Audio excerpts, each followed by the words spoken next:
தலையெடுக்கிறவனுக்கு life time செட்டில்மெண்டா?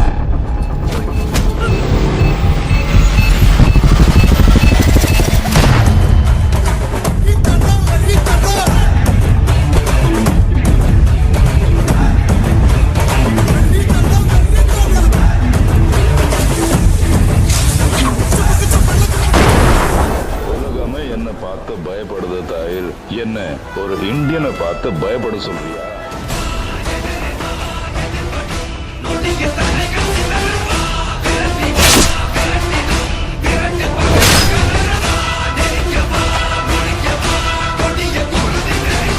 இந்த நாட்டுல ஒவ்வொன்றும் ஒரு விதமான பைத்தியம். அவனுக்கு இந்த நாட்டு மேலேயே பைத்தியம்.